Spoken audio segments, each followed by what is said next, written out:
जय श्री कल्की माधव, जय श्री जगन्नाथ। और मैं हूं आपका अपना दोस्त, बंधु, मित्र, सखा, भाई। और जैसा कि आज आपने हमारे YouTube वीडियो के थंबनेल में देखा, आज हम एक ऐसी महान शख्सियत को एक्सपोज करने या मैं कहूँ उन पर खुलासा करने जा रहे हैं, जो कि IIT IIM पास आउट रह चुके हैं और सिविल सर्विसेज से उन्होंने रिटायरमेंट ले लिया था और फिर वेदांत की तरफ चले गए थे। और ये काफ़ी लंबे समय से वेदांत का प्रचार प्रसार कर रहे हैं। लेकिन अच्छा, मैं इनका पर्सनली बहुत आदर भी करता था और काफ़ी इनसे इंस्पायर्ड रहा। मैं बहुत लंबे समय तक इन्हें सुनता भी रहा। और इन्होंने जो नशा मुक्ति, व्यभिचार मुक्ति, भ्रष्टाचार मुक्ति, चोरी, ठगी, बेईमानी को समाज से दूर करके मानवीय मूल्यों की पुनर्स्थापना में जो अपना योगदान दिया, उसके लिए मैं इनका बहुत बहुत साधुवाद देता हूँ। हालांकि आप खुद उन चीज़ों का पालन अपने जीवन में नहीं कर पाए। आपकी शराब पीते हुए फ़ोटोज़ भी वायरल हुई, आप जानते हो। आपकी बड़ी क्रिटिसाइज़ हुई उस बात को लेकर के। और आप अपनी एक शिष्या को सिगरेट पिलाते हुए पाए गए। ये जो सुट्टा बुट्टा जो मारने वाली हरकतें थीं, लेकिन मैं उनमें नहीं जाना चाहता हूँ। अभी मैं आज बात कर रहा हूँ धर्म की, अध्यात्म की, जो आप जिस पे ज्ञान झाड़ते हैं, आप उसकी बात कर रहा हूँ। हालांकि आपकी कथनी और करनी में बहुत बड़ा अंतर है, ये मैं समझ गया था। लेकिन आज जो है हम किसी और टॉपिक पे बात कर रहे हैं। लेकिन कई बार इन्होंने कुछ ऐसी चीज़ें, अटपटी चीज़ें बोलना शुरू कर दी हैं, मैं देख रहा हूँ कुछ साल से, जो बिल्कुल ही जो है सनातन या हिंदू धर्म के विरुद्ध है। और मेरे हिसाब से इन्हें वो नहीं बोलना चाहिए था। और उन चीज़ों पर आज इनकी जो है मैं इनसे कुछ सवाल ही पूछूंगा, तो बने रहिए अंत तक इस वीडियो में। एक अभी कल्कि अवतार के बारे में एक बच्चे ने क्वेश्चन किया, यथार्थ नाम का बच्चा था। 2 महीने पहले इनकी रिसेंटली वीडियो अभी अपलोड हुई है। तो यथार्थ और उसकी माँ इनसे ऑनलाइन जुड़े हुए थे। तो यथार्थ ने इनसे पूछा कि आचार्य जी, क्या युग परिवर्तन होने वाला है, दुनिया में विनाश होगा, कल्कि अवतार आएंगे क्या? तो इन्होंने पूछा कि बेटा कहाँ लिखा हुआ है, ऐसा कहाँ प्रमाण है? तो बोले, तो बच्चे ने बोला कि जो है आचार्य जी, किताबों में लिखा हुआ है, मैंने किताबों में पढ़ा है। तो उन्होंने फिर पूछा कि आपकी मम्मी आपके पास हैं? तो बच्चे ने कहा कि हाँ हैं, हमारी मम्मी हमारे पास। तो उन्होंने कहा आपने कैसे पता किया? तो बच्चा कहता है कि मैंने अपनी मम्मी को छू कर देखा, या मैं देख सकता हूँ उन्हें। तो बोलते हैं उसी तरीके से, जिस तरीके से आप जो है अपनी मम्मी को छू कर या देख सकते हो, ये भौतिक हैं, उसी तरीके से धरती पर विनाश का प्रूफ भी तो दीजिए, धरती भी तो भौतिक है। तो उसमें ये साइंस ढूंढ रहे थे। और इन्होंने सीरियसली हुआ क्या कि ये कल्कि अवतार को एक तरीके से नकार रहे थे वहाँ पे, और जो युग परिवर्तन की घटना है उसको नकार रहे थे। तो फिर उन्होंने क्या कहा कि बोले देखो भाई, प्रूफ नहीं है आपके पास। तो यहाँ पे मैं इनसे बस एक चीज़ कहना चाहूँगा, क्या कोविड से पहले साइंस ने प्रूफ दे दिया था कि कोविड आने वाला है? साइंस भी तो भविष्यवाणी नहीं कर सकता है।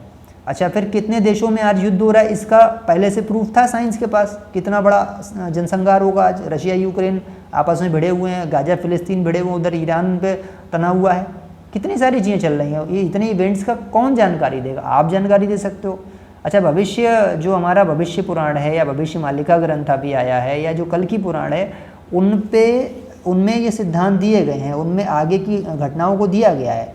और क्या आपने उनका कोई रिसर्च किया? आपने कोई रिसर्च उन पर नहीं किया, आपने कोई शोध उन पर नहीं किया। और आपने बिना शोध किए ये उस बच्चे को, उसके दिमाग में ये चीज़ डाल दी कि आप बिना प्रूफ के कैसे कह सकते हो ये सब होगा, कल की भगवान आएंगे या विनाश होगा। तो हर चीज़ में अगर आप प्रूफ देख रहे हैं तो आप खुद भी तो रिसर्च कर सकते थे, लेकिन आपने रिसर्च नहीं किया। आपने उस बच्चे के दिमाग में कुछ और चीज़ डाल दी। ये अच्छा डाला कि प्रूफ क्या है, लेकिन कम से कम आप ही उसको बताते हैं कुछ उसके बारे में। आपने भी कुछ नहीं बताया, क्योंकि आपने खुद ही रिसर्च नहीं किया है। दूसरी बात, आपने कहा भौतिक वस्तुओं को प्रयोगों से, तर्कों से, सिद्धांतों से परखा जाता है, जांचा जाता है।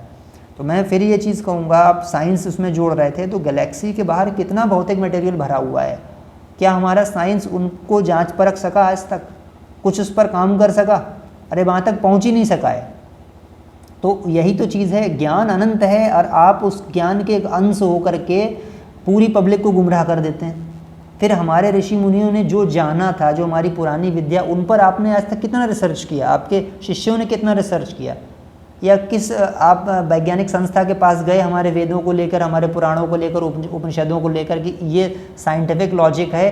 हमारी थ्योरीज़ को लेकर एटम बम बन गया, हमारी थ्योरीज़ को लेकर नवग्रह की थ्योरी हमारी थी, पृथ्वी गोल है थ्योरी हमारी कितनी थ्योरीज चली हैं, लेकिन आपने कोई रिसर्च किया है? अगर सही अर्थों में आप देखो अपने आप को, अगर सनातनी आप कहलाना भी चाहो, वैसे मुझे नहीं लगता कि आप अब रह गए हो। उन्होंने बोला ये पृथ्वी जलमग्न हो जाएगी, ऐसी बातें जो है आध्यात्मिक नहीं है, इसका सीधा सीधा संबंध जो है उन चीज़ों से नहीं है। यानी कि इन्होंने कहा कि ये जो है आध्यात्मिक जो व्यक्ति होगा वो ऐसा बोलेगा ही नहीं, ऐसी पौराणिक कथाएं सुनाएगा ही नहीं। यानी इनडायरेक्टली इस व्यक्ति ने मत्स्य अवतार और कल्कि अवतार का उपहास उड़ा दिया। बहुत चालाक व्यक्ति हैं ये, तो ये इनडायरेक्ट वे में बोलते हैं। तो आपके जैसे भैया जाने कितने आए और कितने चले गए, लेकिन आप भक्त प्रहलाद और मीराबाई चैतन्य महाप्रभु जैसे लोगों का स्थान कभी नहीं ले पाओगे आप। मैं ये भी बता रहा हूँ आपको, जो आप कर रहे हो, वो जो गेम खेल रहे हो बहुत गंदा गेम है ये। इनकी एक वीडियो आती है अवतार हुए थे या नहीं इस टॉपिक पर, तो उसमें ये अवतार के बारे में डिस्क्राइब कर रहे हैं कि अवतारों की जितनी भी कथाएं हैं उनके प्रतीकात्मक अर्थ होते हैं। यानी कि श्री कृष्ण ने गोवर्धन उठाया, कालियानाग की जो कथा है वो, और जो भी कथाएं हैं ये इनके प्रतीकात्मक अर्थ हैं। इनडायरेक्टली बोल रहे थे, यार डायरेक्ट बोलो ना कि तुम इन्हें झूठ मानते हो, ये बोलो सीधे सीधे। आप कह रहे थे प्रतीकात्मक अर्थ, यानी ये सत्य नहीं है, कहने का मतलब इनका ये था। जबकि वो गिरिराज गोवर्धन पर्वत आज ही मौजूद है, उस एग्जिस्टेंस में है, फिजिकल फॉर्म में भी है। और उसके बाद जो है आप इनडायरेक्टली बता रहे थे कि वो सब झूठा था, पौराणिक कथाएं झूठी हैं, उन सबको आप प्रतीकात्मक अर्थों में ले जा रहे हो। एक आपके फॉलोअर ने पूछा कि अवतार क्या होता है, तो आपने कहा कि देखो अवतार में मानवीय गुण होते हैं, आपने ये मान लिया।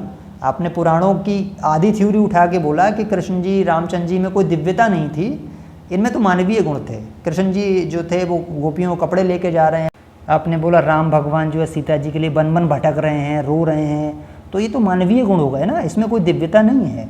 मतलब भगवान रामकृष्ण कोई दिव्य अवतार नहीं थे, आपने दिव्य शक्तियों को नकार दिया।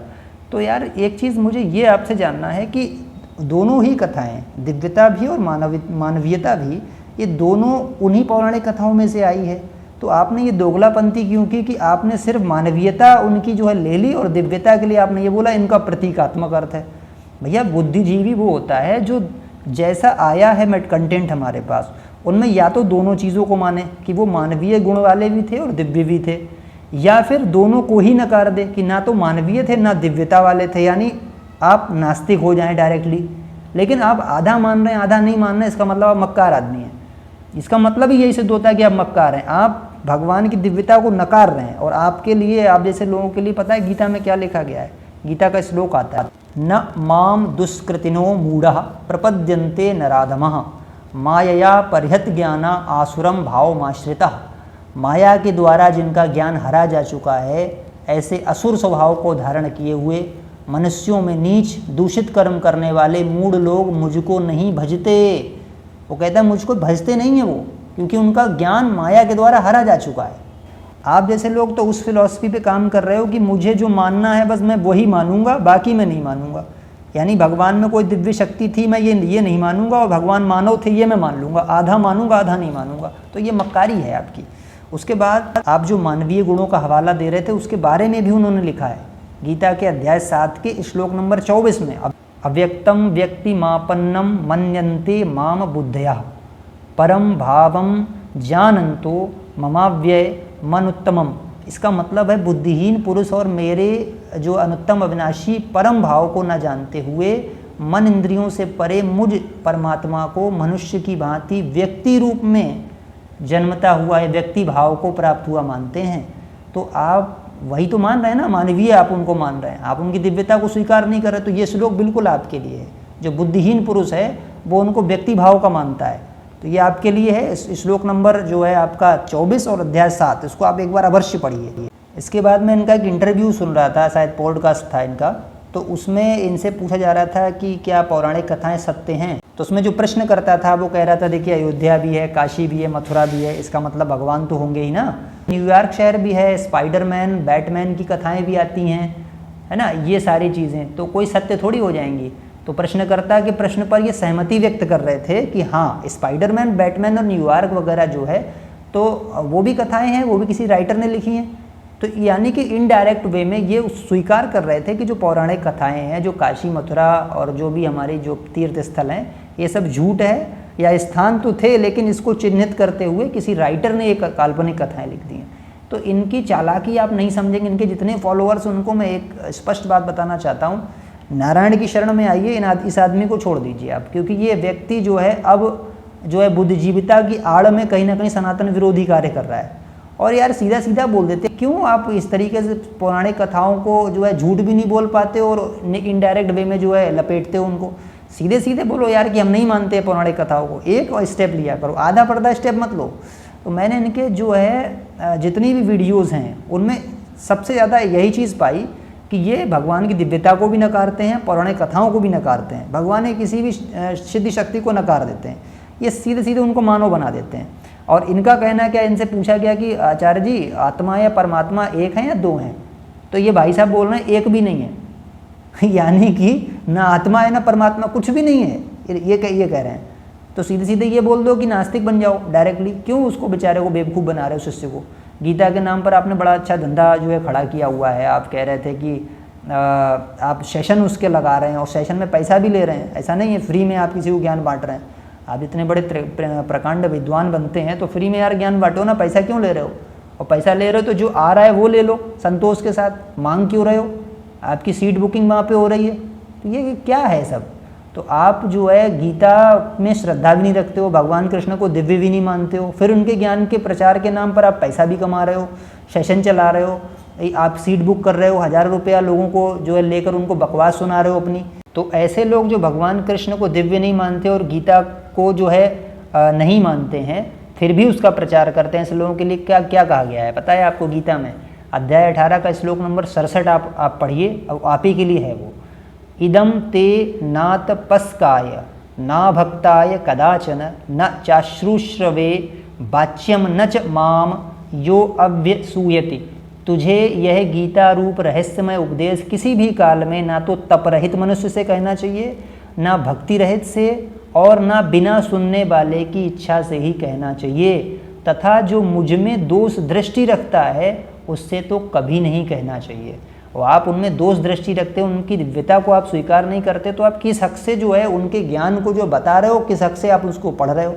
सीधे सीधे बोलो कि मैं नास्तिक हूँ, मैं नहीं मानता किसी चीज़ को, लेकिन आपको तो भैया हिंदू जन समुदाय को मूर्ख बनाना है, उनसे पैसा भी कमाना है। और हमारे जो है ऐसे हैं हमारे सनातन धर्म के जो फर्जी बाबाओं पर बड़ी जल्दी विश्वास कर लेते हैं, है ना। थोड़ा सा बुद्धिजीवी आदमी लगा उसके पीछे पीछे लग लेते हैं, वो अपने भगवान को भूल जाते हैं, जो जिस परमपिता नारायण ने माँ के गर्भ में उनकी पालन पोषण किया था उसको भूल जाते हैं। साइंस और लॉजिक प्रैक्टिकलिटी ले आते हैं वहाँ पे। एक बार इनसे इंटरव्यू में किसी ने पूछा कि सर जो हमारे ऊपर आक्रांताओं ने आक्रमण किया भारत पर, हमारी नालंदा जला दी, तमाम प्रकार के अत्याचार हुए, तो इस इतिहास से हमें क्या सीख लेना चाहिए। तो ये उस पर क्या वक्तव्य दे रहे हैं कि अरे तुम्हारी नालंदा जलाई, उसके बाद ये बताओ कि तुमने कितनी नालंदा नहीं बनाई। एक नालंदा तुम्हारी जला दी गई, उसके बाद तुमने दोबारा प्रयास किया नालंदा बनाने का। अरे भैया ये कितना मूढ़ बुद्धि तर्क था, मैं बता रहा हूँ। ये किस प्रकार की मानसिकता है। यानी ये आप तो ये प्रमोट कर रहे हो कि अत्याचार हम पे होता रहेगा और हम जो है मूर्ख की तरह बार बार जो है अपने विद्यालय बनाएंगे, मंदिर बनाएंगे। 17 बार तुम्हारा सोमनाथ का मंदिर तोड़ दिया गया, तो ये मूर्खता उसी को बढ़ावा दे रहे हो क्या। ये किस तरीके के लॉजिक देता है ये व्यक्ति, मैं समझ नहीं पाता हूँ। यानी आप मूर्ख की तरह अपना निर्माण करते रहिए, अटैकर्स आएंगे आपको तोड़ते रहेंगे। अरे ये बोलना चाहिए था कि युद्ध करो अर्जुन की तरह। गीता में जो कर्मयोग बोला गया है, युद्धस्व विगतज्वरा, अपने धर्म की, परिवार की और अपने राष्ट्र की रक्षा के लिए, उल्टा उपदेश दे रहा है कि नहीं उसको आपने क्यों नहीं दोबारा बनाया, क्यों नहीं तीसरी बार बनाया। पता नहीं किस किस टाइप के लोग हैं। आप गीता के नाम पर इतने सेशन चला रहे हो। आपने गीता का 18 अध्याय का श्लोक नंबर 65 जो है, मनमना भव मद भक्तो मद्याजी माम नमस्कुरु मामे वैश्यसी सत्यम ते प्रतिजाने प्रियसो असी में। अब इस श्लोक में क्या कहा, तू मुझ में मन वाला हो, मेरा भक्त बन, मेरा पूजन करने वाला हो, मुझको प्रणाम कर। ऐसा करने से तू जो है मुझे ही प्राप्त करेगा, और यह मैं तुझसे सत्य प्रतिज्ञा करता हूँ कि तू मेरा अत्यंत प्रिय है। तो आप ये बताओ, आप अगर गीता का इतना वो कर रहे हो प्रचार, तो आपने कभी कृष्ण का, नारायण का प्रचार किया उसमें? आपने कहा कि आप मन वाले बनो कृष्ण में या नारायण में, आप भक्त उनके बनो, आप उनका पूजन करो, आप उनको प्रणाम करो? आपने कहा? आपने कभी नहीं कहा। तो वेदांत की आड़ में आप गीता का ज्ञान भी तो पूरा नहीं परोस रहे हो। आपने कितनी बार प्रणाम कराया भगवान कृष्ण को, बताओ आप आपके जो बच्चे आते हैं, जो शिष्य आते हैं, आपने उनसे कितनी बार नारायण को प्रणाम कराया, आपने उनका पूजन कराया, कितनी बार कराया? आपने एक भी बार नहीं कराया। तो आपका गीता का ज्ञान भी फेक है जो आप दे रहे हो, ये बिल्कुल रिजेक्टेड ज्ञान है आपका। फिर समझा रहा हूँ, आपका छोटा भाई, आपका बेटा होने के नाते सुधर जाओ। ज़्यादा बुद्धिजीवी बनना बहुत हानिकारक होता है स्वास्थ्य के लिए। आप समझ लीजिए। उन्होंने कहा है भगवान ने सर्वाणि धर्माणि प्रत्यज्य मामेकम शरणम व्रज, सब कुछ त्याग कर मेरी शरण में आ जा। अगर वो दिव्य नहीं होते तो कभी अपनी शरण में नहीं बुलाते। अच्छा, मैं भी मानता हूँ एक स्थित प्रज्ञता की दशा होती है, गीता में सब दिया है, मेडिटेशन दिया है, ध्यान योग दिया है, सब कुछ दिया है, लेकिन इसका मतलब ये नहीं कि हम नारायण की शरण में ही नहीं जाएंगे, हम नारायण की दिव्यता को नकार देंगे, हम ये कह देंगे कि नारायण सिर्फ मानवीय कर्मों वाले हैं। ये कहना बहुत ही घातक है। इसलिए भाई परमपिता की शरण में आओ। प्रहलाद ने से हिरण्यकश्यप को ज्ञान दिया था, उसी तरीके से मैं आपका बेटा होने के नाते आपको ज्ञान दे रहा हूँ, समझा रहा हूँ। आपको समझाते हुए अंतिम शब्द कह रहा हूँ, जो हमारे व्यूअर्स हैं, जो आज नए हमारे चैनल पर आए हैं, अगर इसी प्रकार का सत्य जानना चाहते हैं सनातन से जुड़ा, और युग परिवर्तन के दौर में नारायण का सत्य ज्ञान प्राप्त करना चाहते हैं तो हमारे चैनल से ज़रूर जुड़िए। चैनल को सब्सक्राइब कीजिए, वीडियो पसंद आई तो लाइक कीजिए, अपने अपने चैनल पर शेयर कीजिए, ताकि और जो भ्रमित आत्माएं हैं वो बाहर निकलें और नारायण की शरण में दोबारा आएँ। और अपने अनमोल सुझाव हमें कमेंट बॉक्स में ज़रूर लिखिए, ताकि हम आपको वीडियोज़ लाने के लिए प्रोत्साहित हों। इन शब्दों के साथ विदा दीजिए। जय श्री सत्यनारायण, जय श्री कल्की माधव, जय श्री जगन्नाथ।